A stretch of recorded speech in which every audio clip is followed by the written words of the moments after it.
tu canal católico de Los Ángeles, ESNE.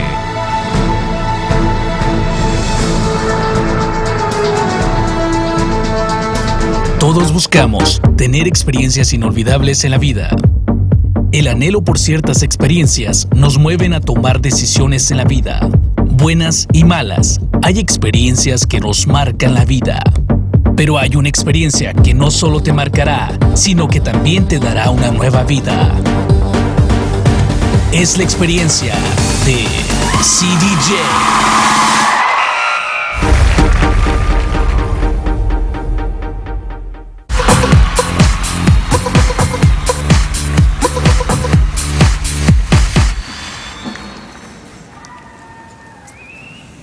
Bueno, hola, muchas gracias.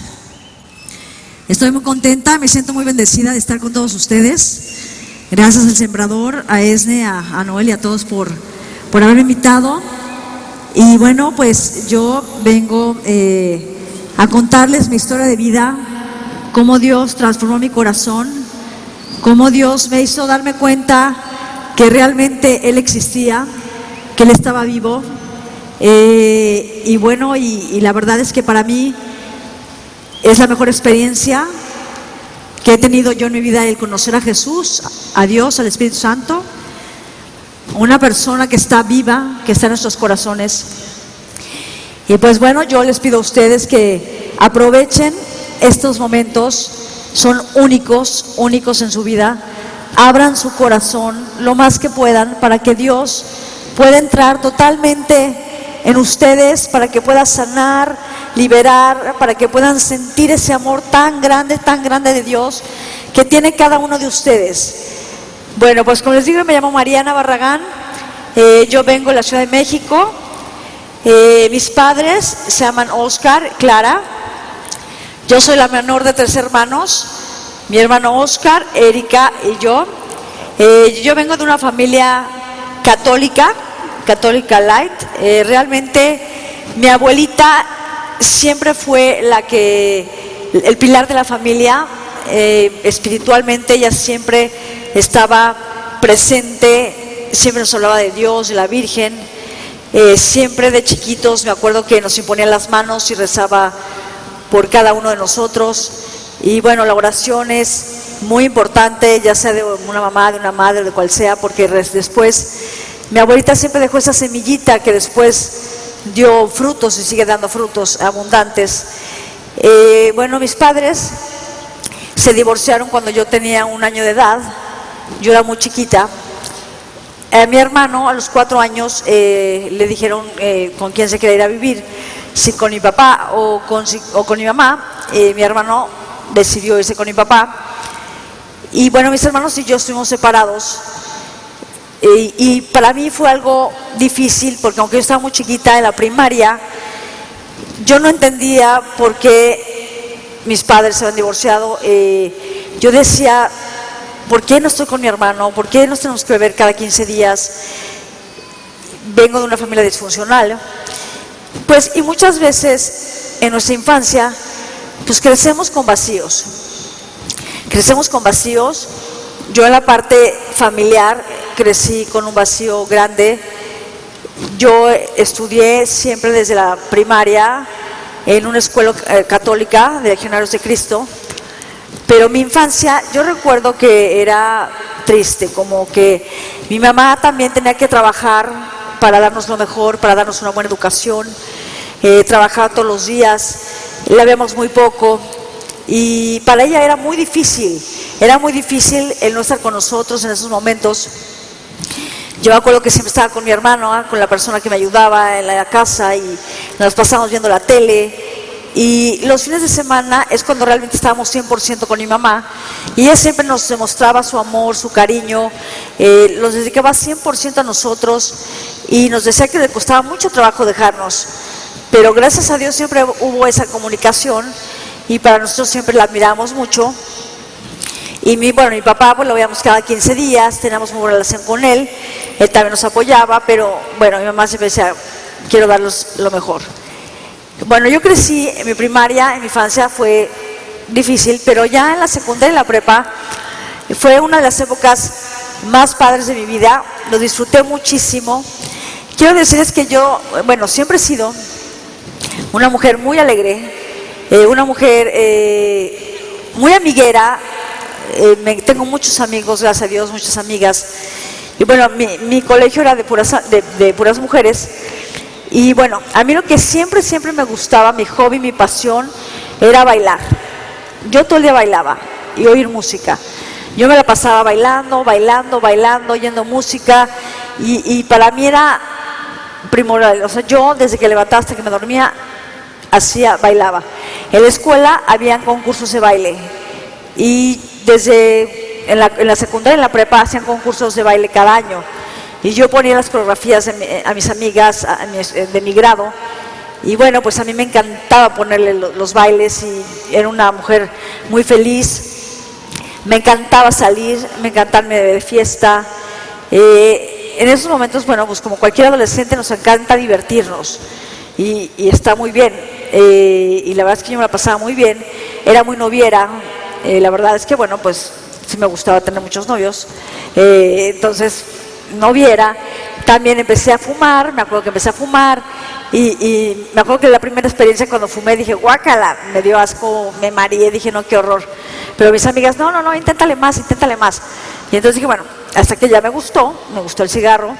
Entonces ya fumábamos, tomábamos, pero gracias a Dios no era nada con excesos.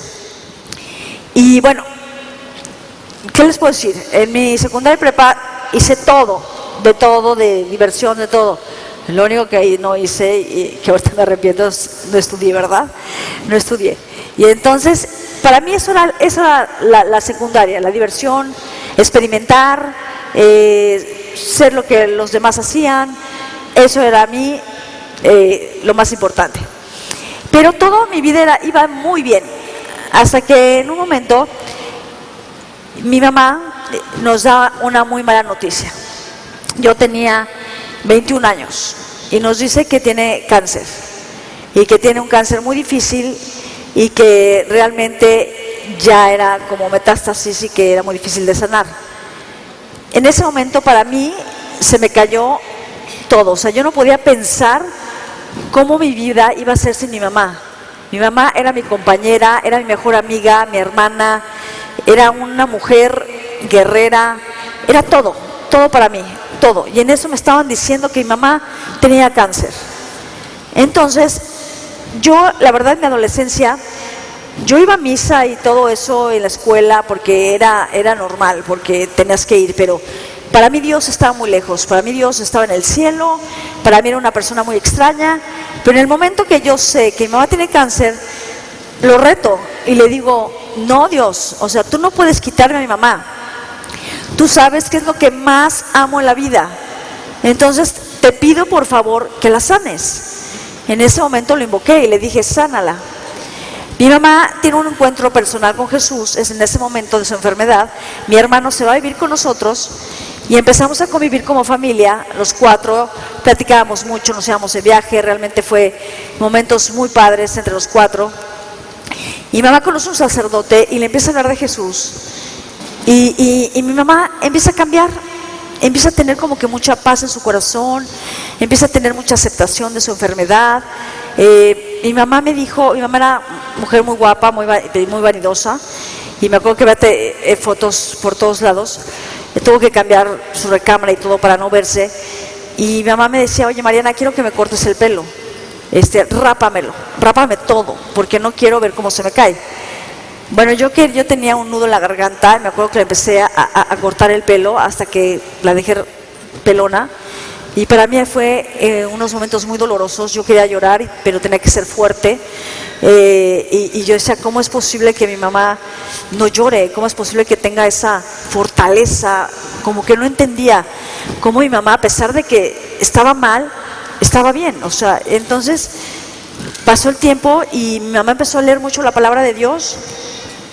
Y yo me acuerdo que un día en la noche yo me quedé a dormir con ella y yo la abrí y ahí decía que Jesús sanaba y que Jesús daba vista a los ciegos y hacía caminar a los paralíticos. En ese momento la cerré, me puse a llorar y le dije, ya ves Jesús, tú haces milagros, tú haces milagros y tú puedes sanar a mi mamá. Entonces yo voy a creer y voy a tener fe y voy a creer que así va a ser. Y empecé a tener fe. Yo voy a decir, no, aunque los doctores digan que mi mamá está mal, yo voy a creer que mi mamá va a estar bien. Pero mi mamá cada vez iba empeorando, iba empeorando, iba empeorando. Y bueno, claro que estaba haciendo milagros en mi mamá. Por eso yo no entendía cómo yo la podía ver tan bien, cómo tenía esa paz, esa aceptación, esa felicidad. La verdad es que para mí fue algo muy, muy impresionante, porque decía, no puede ser que una persona que esté enferma esté de esa manera. Después lo comprendí, que había hecho la verdad un milagro en ella. Total, ya en un momento, ya yo a mi mamá ya la veo muy mal, nos abrazamos, ya sentía ella que ya iba a morir, y llegó mi familia, todo el mundo, nos empezamos a despedir de ella, y en eso faltaba mi hermano por llegar, y cuando llega mi hermano, se abrazan, y en ese momento ella muere. Cuando muere, para mí fue algo muy difícil, fue un dolor muy grande en mi corazón.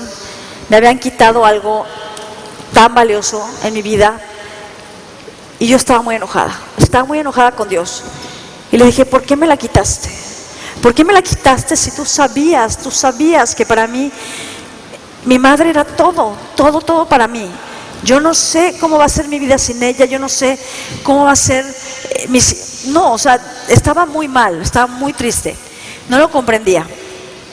Y entonces empecé yo a tener una vida, a salir mucho. Yo no quería estar en mi casa.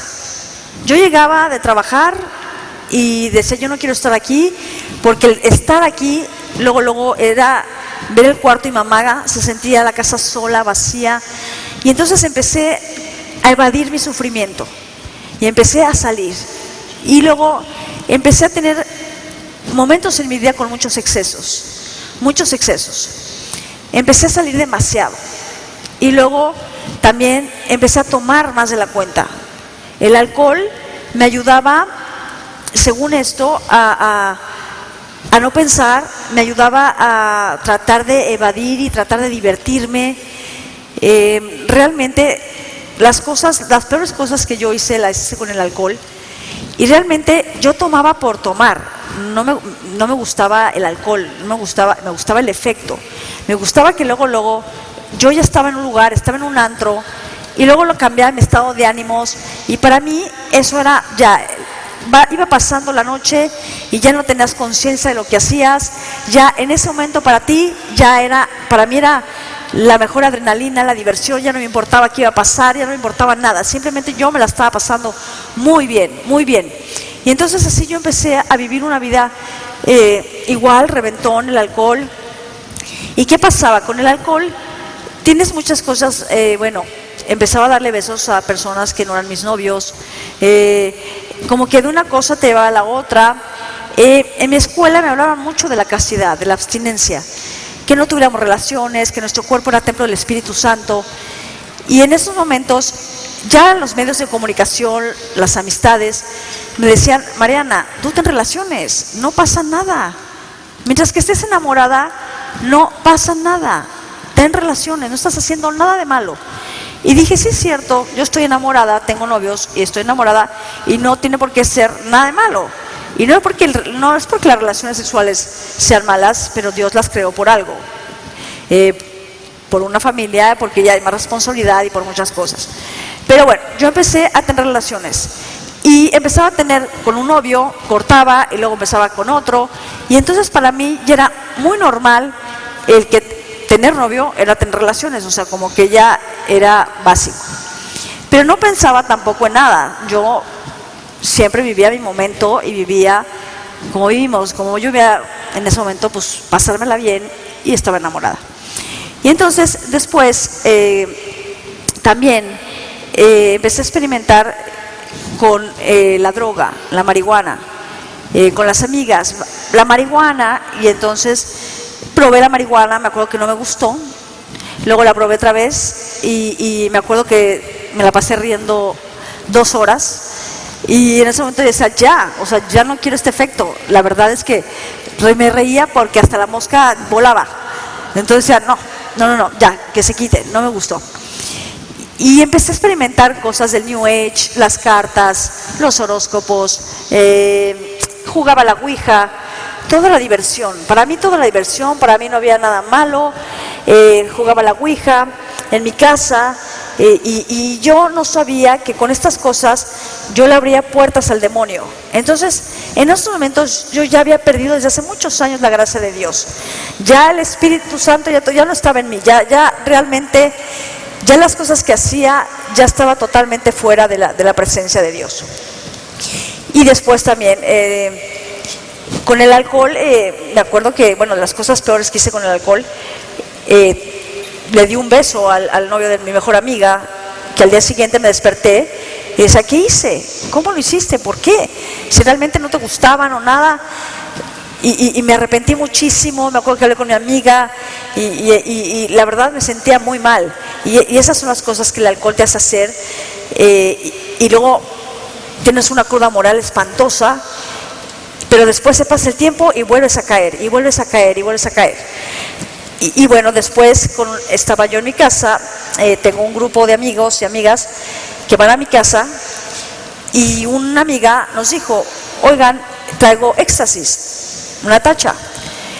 Le digo, ¿qué es? Dice, es una droga muy buena, que la verdad te hace que tus sentidos se afloren, sientes la música increíble, te la pasas padrísimo, vamos a probarla. Y todos nos volteamos a ver y dijimos, pues la probamos. Dijimos, sí, vamos a probarla. Entonces probamos la marihuana, digo la éxtasis, la tacha. Me acuerdo que de ahí nos fuimos de antro en antro, nos sentíamos fascinados, oíamos la música increíble. Y yo en ese momento yo conozco a una persona que nos hicimos novio después, y entonces ya salíamos y ya era todo el tiempo estar en el reventón, salir, la tacha, el alcohol, y así nos las pasábamos. Luego yo ya, hay momentos que yo decía, no, me daba miedo la droga, la verdad. Entonces yo le decía, no, sabes que yo no, tú con la tacha y yo con el alcohol. Y luego ya como que perdía conocimiento de muchas cosas, de la realidad también, y ya no lo veía muy bien. A veces él, cuando tomaba una tacha o algo, yo sabía que al día siguiente su efecto ya no iba a apelar, ya no me iba a hacer cuenta que como si no existiera. Y yo me sentía muy mal, y entonces yo le decía a una amiga, vas a ver que no me va a apelar al día siguiente. Me dice, ¿cómo crees? Y de veras, hace cuenta que no existiera, y yo aceptaba todas esas cosas. ¿Por qué? Porque me sentía vacía, y mendigué muchas veces amor, porque yo quería amar y quería que me amaran, pero yo realmente no encontraba el amor verdadero. Entonces muchas veces aceptaba cosas y cosas y cosas. ¿Por qué? Porque pensaba que el mundo, pensaba que las personas me podían dar ese amor que yo necesitaba. Entonces yo mendigaba también amor. Y después de un viaje que hicimos mi novio y yo, me acuerdo que yo en ese momento yo empecé a sentir muy mal, y sentí náuseas, sentí mareo, voy al baño, me sentía pésimo. Entonces, ¿qué creen que yo sentí en ese momento? ¿Qué pensé? ¿Quién me puede decir? Estoy embarazada. Sí, claro, estoy embarazada. Para mí, ¿qué es estar embarazada? Para mí era decir, voy a tener un bebé. Y decía, no puede ser. Y lo digo así porque ahorita el mundo nos quiere hacer creer que ya no es un bebé. Entonces, cuando te das cuenta, piensan que son células o piensan que son yo no sé qué, naranjas, pero no, el bebé es después de los 12 meses, antes no es nada.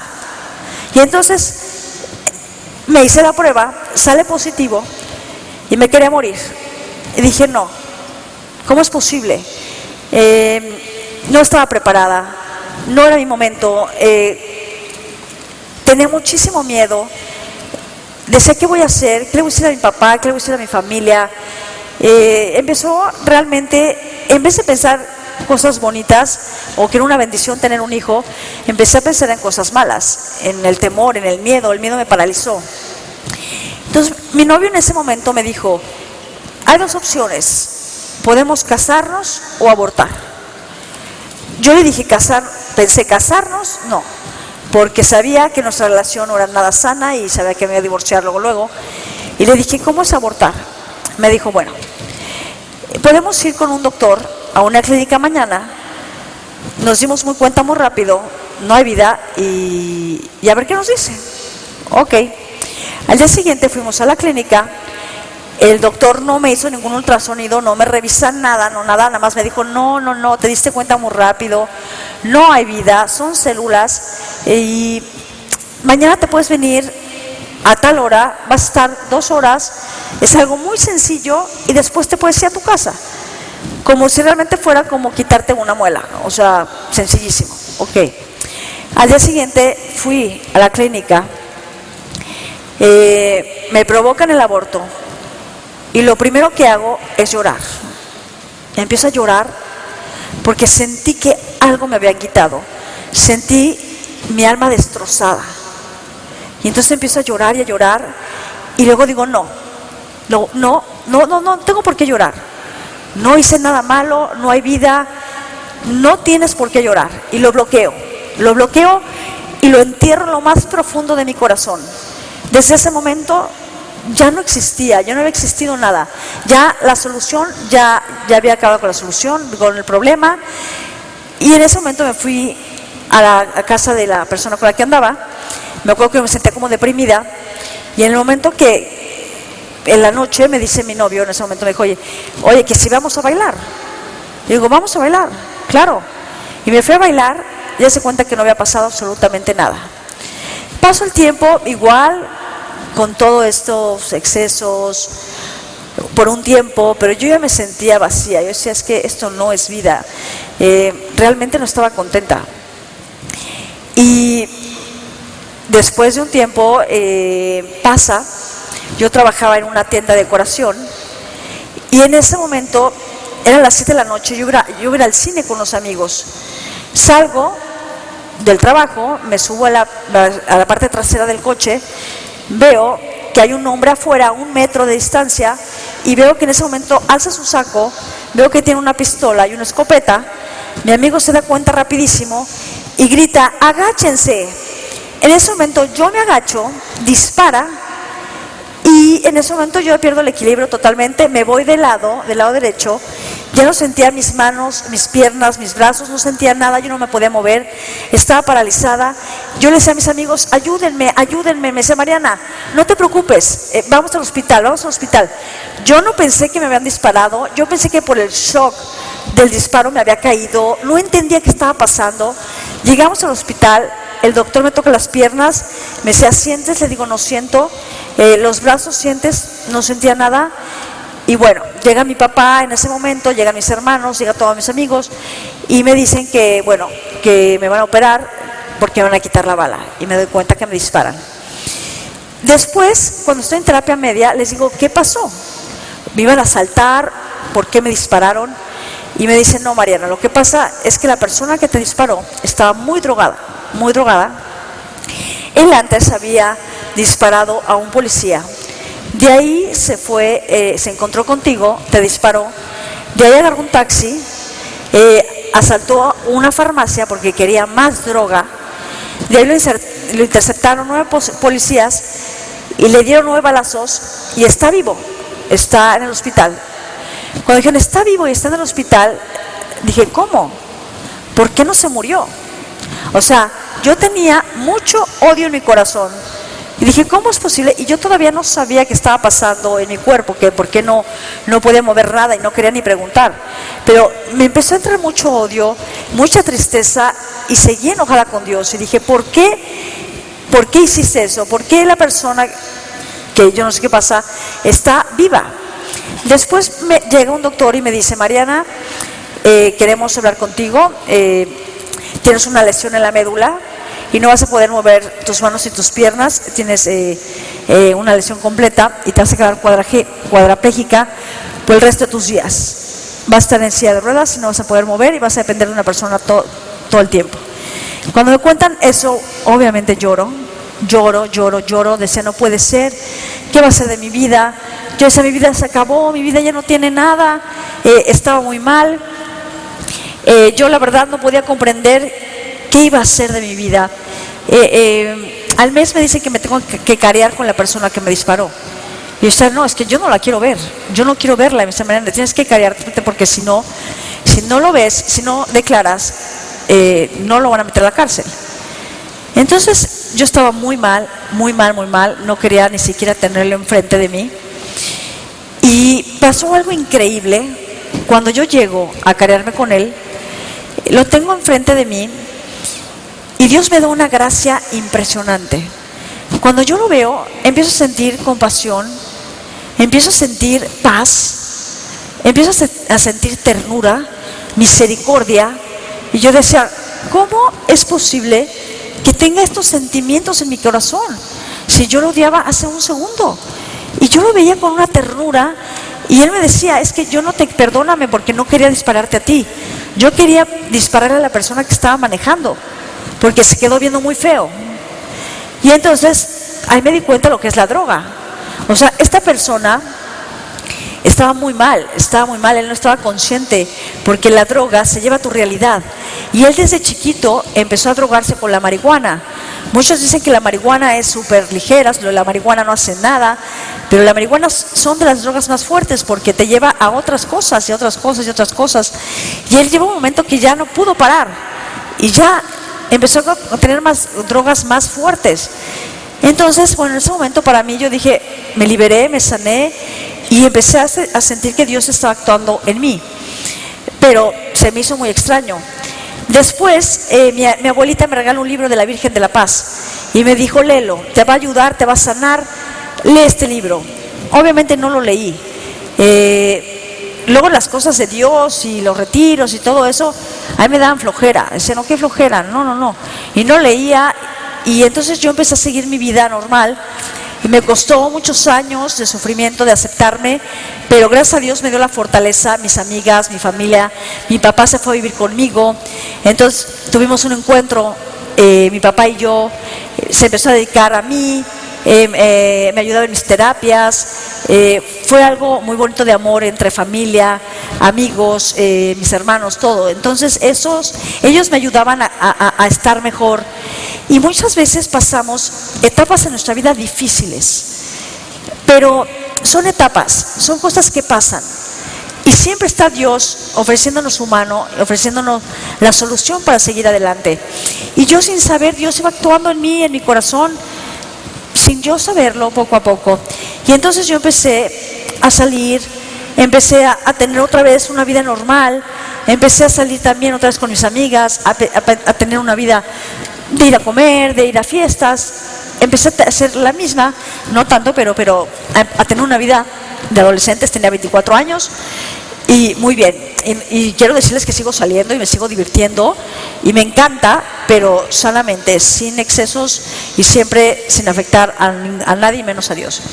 Pero en ese momento me hablaban tanto la Virgen y yo no hacía caso, y la Virgen y Dios decían, a ver, ¿qué hacemos para que esta niña entienda el mensaje que le queremos dar? ¿Cómo lo hacemos? Porque Dios es tan creativo. Me acuerdo que yo estaba en un antro, en una discoteca, y en eso agarro un chavo y se acerca a mí. Ese chavo estaba muy guapo, y cuando lo veo, yo estaba en la silla, y me dice, ¿me puedo sentar? Y yo dije, no, ya ligué. Dije, claro. Entonces dije, por supuesto.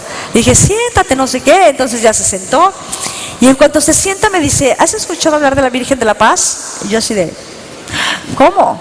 Le dije, ¿cómo en un antro me pueden hablar de la Virgen de la Paz? Le dije, no puede ser. Le digo, esto ya está fuera de lo normal. Le digo, sí, mi abuelita me regaló un libro, no sé qué. Me dijo, lee el libro, te va a ayudar muchísimo. Llegué, lo leí, y sí, empecé a sentir mucha paz. Me di cuenta de lo importante que es el rosario. El rosario es un arma muy poderosa. El rosario puede cambiar tu vida, puede sanar, puede liberar. Y yo, a pesar de que todavía no tenía ese encuentro personal con Jesús, la Virgen tocó mi corazón y empecé a rezar el rosario todos los días. Y aunque me daba flojera, decía no. También me dio la gracia de perseverancia. Decía, tienes que rezar, tienes que orar. Después me invitan a un retiro de Nueva Vida. Voy a un retiro de Nueva Vida.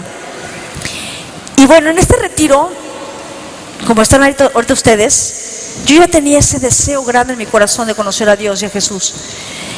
Y en ese retiro, Dios tocó mi corazón. Jesús tocó mi corazón, el Espíritu Santo tocó mi corazón. Y empecé a sentir un Dios vivo, amoroso, misericordioso, que me amaba. A pesar de todo lo que yo había hecho, me amaba y que me quería. Y empecé a sentir un amor tan grande, tan grande, tan grande, que decía, wow, no, esto es lo que yo quería sentir. Yo quería sentir esa paz, ese amor, esa alegría. Le dije, es lo mejor que me ha pasado en mi vida. Yo estaba realmente eufórica, estaba que no podía de la alegría. Y lloraba porque sentí un amor tan grande. Y después me hablan también del pecado. Me hablan del pecado y me hablan de todas las veces que ofendes a Jesús. Cómo el pecado te mata, cómo el pecado te esclaviza, cómo el pecado no deja que seas feliz, no deja que tengas ese sentido en tu vida. Y entonces empecé a hacer conciencia de todo lo que yo había hecho, de todas las veces que había ofendido a Jesús, de todas las veces que me había denigrado como mujer, de todas las veces que yo había mendigado amor. Y dije, no, wow. Y en eso me revelan el aborto. Me revelan que sí había vida y que yo había matado a mi bebé. Para mí fue un dolor tan grande en mi corazón que ahora lloraba de dolor y no podía parar. Me confesé, sentí la misericordia de Dios, pero yo no me puedo perdonar. Yo no me puedo perdonar, salgo de ese retiro. Mi conversión, mi cambio no fue de la noche a la mañana. Mi conversión sigue siendo desde ahorita, yo creo que hasta que me muera, sigo cambiando muchas cosas, pero me di cuenta que Dios ya había tocado mi corazón, que Dios me podía transformar mi vida, que podía transformar mi corazón, mi interior. Y entonces empecé yo a llevar una vida sacramental, ir a misa y rezar. Tengo una comunidad en mi casa todos los lunes, rezar el rosario, que tenía que llevar una vida realmente de oración. Y entonces, a pesar de que yo salía y a pesar de que yo seguía haciendo mis cosas, iba a retiros, empecé a alimentar mi alma, porque me di cuenta que la felicidad no era en el exterior, sino que la felicidad viene de adentro, del corazón, porque ahí habita Jesús. Entonces yo empecé a llevar una vida llena de Dios, alimentando, esforzándome, y no podía, dice la Virgen, decía en el libro que somos como una plantita. Ella deja una semillita en nuestro corazón y depende de nosotros, es como una flor.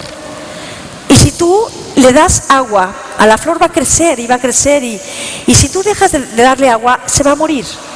Y así es con nuestro interior. Si tú dejas de rezar, si tú dejas de ir a misa, si tú dejas de tener una comunicación con Jesús y con Dios, porque yo a ellos los hice mis mejores amigos, ellos saben todo de mí.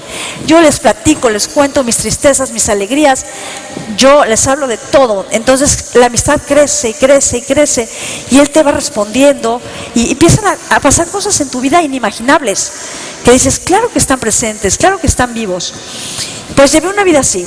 Y después yo sufrí mucho por el aborto, porque yo no me podía perdonar de lo que yo había hecho. Sufrí mucho, tenía un sufrimiento muy grande en mi corazón, y era un crimen silencioso. Es algo que yo no le contaba a mi gente, a mis amigos. Yo sufrí en silencio, lloraba en silencio. Mis hermanos empezaban a tener a sus bebés, mis sobrinas empezaban a nacer, y yo decía, ¿y si yo hubiera tenido ese bebé, qué hubiera pasado? Yo en ese momento ya no tenía pareja, estaba sola, y yo veía que todas mis amigas tenían hijos, y tenía un sufrimiento muy grande. Iba a retiros y no había manera de perdonarme, no había manera. Era un dolor muy grande. Y voy a un lugar, un santuario, donde estaba una capilla de los no nacidos, que ese es el rosario de los no nacidos. Y en eso me acuerdo que había las fotos de los bebés desde el momento de la concepción hasta el 9º mes.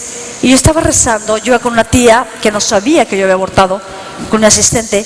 Y en eso entra un sacerdote de Tijuana y unos peregrinos. Y él dice, voy a hacer una oración de sanación. Yo no sé si aquí hay alguien que haya abortado o no, pero Dios sí lo sabe. Y Dios les puede dar la gracia de ver a sus hijos. No sé si lo puedan ver grandes, chicos, eso no depende de mí, depende de Dios. Cierran sus ojos y yo ya quería berrear. Y decía, no llores, no llores, no llores. Qué pena, van a saber que tú abortaste, qué oso, no, no, no. Entonces yo tenía con los ojos cerrados y en eso una persona veo que me pone un Kleenex en la mano. Cuando veo y tengo un Kleenex en la mano dije, no, ya valí, ya. Y empecé a llorar. Y empecé a llorar, y a llorar, y a llorar.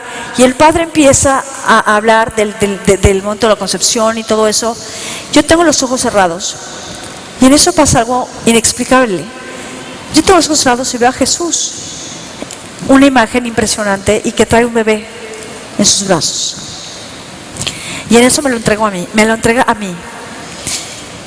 Y lo veo, y lo veo. Y lo tenía aquí y yo cerrado con mis ojos y empiezo a hablar con él y empiezo a decirle que me perdonara, que no sabía lo que había hecho, que había sido una cobarde, que pensé que no había vida, que para mí era muy difícil y que no podía creer que yo estaba viendo un bebé real. Y entonces empecé a llorar y a llorar y a llorar. Decía, no puede ser que yo esté viendo esto. Y en eso hay una voz muy dulce que me dice, mamá, ya no llores, que ya te perdoné. Bueno, ahí supe que era una niña. Era una voz de una niña muy dulce. Y bueno, para mí fue algo maravilloso, fue la misericordia de Dios tan grande, porque supe que tenía una hija en el cielo y que me perdonaba, y en ese momento yo la puse con el nombre de María de la Luz. Y yo le dije, María de la Luz, ahora tú me vas a iluminar y me vas a ayudar a hablarles a los que no tienen voz, a hablarles a los que cometieron el mismo error que yo, para saber que Dios perdona, que Dios sana, que Dios libera, para decirle también a esos adolescentes que vivan en abstinencia, que no tengan prisa, que no tengan relaciones, que su cuerpo es templo del Espíritu Santo, que no se adelanten a cosas que no deben de pasar, sino que disfruten su adolescencia, disfruten su vida, y ya después llegará después lo demás. Y entonces yo le hablo a los adolescentes, les hablo a los padres de familia y ayudo a las personas que también ya tuvieron esa decisión tan difícil, para decir que se acerquen a Dios, que se acerquen a Dios, que sigan a la Virgen. Y bueno, para mí fue algo increíble. Para mí, me doy cuenta, después pude tener un contacto, no directo, pero sí le escribí una carta a la persona que me disparó, porque el Espíritu Santo sintió eso en mi corazón, y le hablé de Dios, le hablé del amor de Dios, de su misericordia infinita. Y él lloró muchísimo. Él no podía creer cómo Dios lo amaba tanto, cómo a pesar de lo que había hecho lo amaba tanto. Y para mí, bueno, fue algo también increíble el poder amar de esa manera, porque esos sentimientos vienen de Dios, no son míos. Y me di cuenta que yo antes caminaba, pero mi alma estaba paralizada. Mi alma no sabía amar. Muchas veces yo decía, la discapacidad no está en el que no puedas caminar, el que no puedas ver. La discapacidad está en que no puedas perdonar, en el egoísmo que vive el mundo de hoy, el que no puedas amar y todo eso. Esas son las peores discapacidades. Realmente me he dado cuenta que a pesar de estar en una silla de ruedas, soy muy feliz y me siento muy bendecida. Y sí, tengo muchas cosas que a veces me cuesta trabajo ir acá o allá, pero realmente me he dado cuenta que también nosotros somos los que decidimos si queremos vivir una vida plena, llena del amor de Dios. Y gloria a Dios y a la Virgen, gloria a Dios y a la Virgen. Y que todos tenemos esa posibilidad de ser felices. Todos estamos aquí para encontrar la felicidad. Y sí es cierto lo que dice mi mamá, a pesar de los sufrimientos, mi vida puede estar bien, porque no quiere decir que ya no vayamos a sufrir, pero estando agarrados de la mano de Dios y de la Virgen y del Espíritu Santo y de Jesús, podemos todo. Para Dios no hay imposibles. Entonces, aprovechen. Gracias a Dios y a la Virgen. Yo espero y le pido a Dios que les dé la gracia, que les abra su corazón, que les dé la gracia de perseverancia, que les dé la gracia de sentir a Dios en sus vidas y que seamos esos instrumentos, que seamos diferentes, que vayamos contracorriente, que no nos dé miedo hablar de Dios, que no nos dé miedo de defender la vida, que no nos dé miedo de nada, porque no estamos solos. Dios está con nosotros y la Virgen está con nosotros. Entonces vamos a tomar mejores decisiones, vamos a ponerle tu vida en sus manos a la Virgen y a María. Y bueno, y Dios los bendiga a todos ustedes, los quiero mucho. Y bueno, todos los aplausos para Dios y para la Virgen, para el Espíritu Santo y para Jesús. Dios los bendiga mucho. Gracias. Adiós. Bye. Esperamos que hayas disfrutado de este mensaje, producido por El Sembrador. Si resides en Los Ángeles y sus alrededores, recuerda que puedes ver la programación de El Sembrador las 24 horas al día, a través de señal abierta digital en canal 56.2 y a través de la radio 1670 AM. No se pierda la gran variedad de mensajes y artículos religiosos para el crecimiento de su vida espiritual. El número de nuestras oficinas es el 818-700-4938. Puede visitarnos por internet al sembrador.org. El Sembrador, nueva evangelización. Gracias por ser parte de esta gran familia.